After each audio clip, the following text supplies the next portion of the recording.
बना के दो, बना के दो, इंसाफ करो, इंसाफ करो, इंसाफ करो, इंसाफ करो,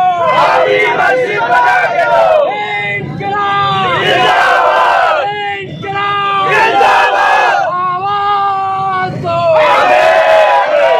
1992 बाबरी मस्जिद की शहादत का दिन 3:43 पे हमने निहाल साहब की कब्र पर अजान देकर यहाँ अलामती तौर पर धरने पर बैठे हैं।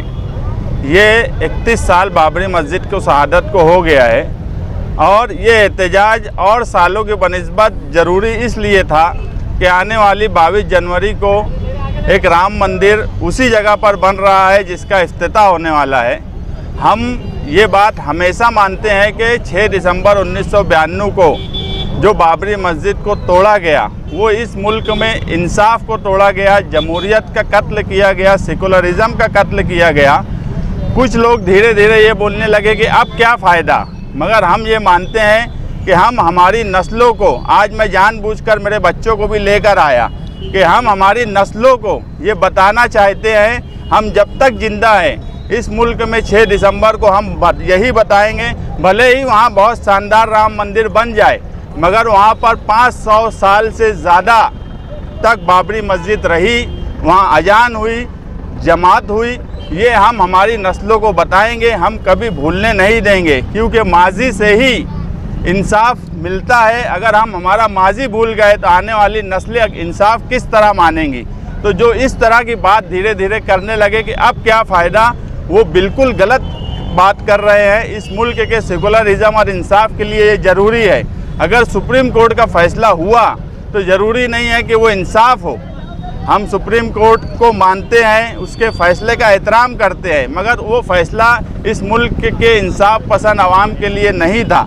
क्योंकि मेरे अभी पढ़ने में एक बात आई कि कांग्रेस पार्टी के वक्त से ये सिलसिला शुरू हुआ। ये मुल्क ये भी कभी नहीं भूलेगा कि बाबरी मस्जिद की शहादत कांग्रेस पार्टी के वक्त हुई और राम मंदिर का इफ्तिताह बीजेपी के वक्त हो रहा है। ये सॉफ्ट हिंदुत्व और हार्ड हिंदुत्व के बीच का एक रिश्ता रहा जिसने आज ये हालत पैदा कर दी। जब धीरे धीरे वहाँ पर राम की मूर्ति लाई गई, वो किस तरह हुआ, ताला खोलने की जो बात हुई, फैज़ाबाद सेशन कोर्ट ने जब ये फ़ैसला किया कि वहाँ का ताला खोला जाए, तो जिस मजिस्ट्रेट ने ये फ़ैसला किया वो रिटायर होने के बाद उनकी किताब में ये बात लिखी कि जब मैं ये केस चल रहा था तो एक काला बंदर कोर्ट के प्रेमाइसिस में आता था, उसको लोग खाना देते थे मगर वो खाना नहीं खाता था। वो काला बंदर फिर मेरे घर के पास बैठा हुआ मुझे दिखा, तो मुझे ये लगा कि ऊपर से कोई इशारा मुझे दिया जा रहा है, इसलिए बाबरी मस्जिद का ताला खोलने का फ़ैसला किया गया। तो ये रूल ऑफ लॉ नहीं है। ये किस तरह से मजिस्ट्रेट फ़ैसला करते हैं ये उनकी किताब से मुझे समझ में आया।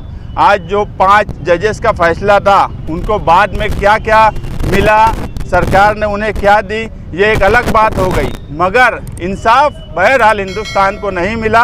और हम हमारी नस्लों को हर वक्त ये बताते रहेंगे कि 6 दिसंबर 1992 को इस मुल्क में जो हुआ वो गैर इंसाफ़ी बात थी। इस मुल्क की आवाम वो कभी नहीं भूलेंगी और हम हमारी नस्लों को कभी भूलने नहीं देंगे। इस मुल्क में जब तक हम जिंदा हैं, हमारी तरह जो लोग जिंदा हैं, ये निहाल साहब अपने आखिरी वक्त में जो काली रिबन वो बांधा करते थे अपनी कब्र पर लगाकर वो कब्र में गए।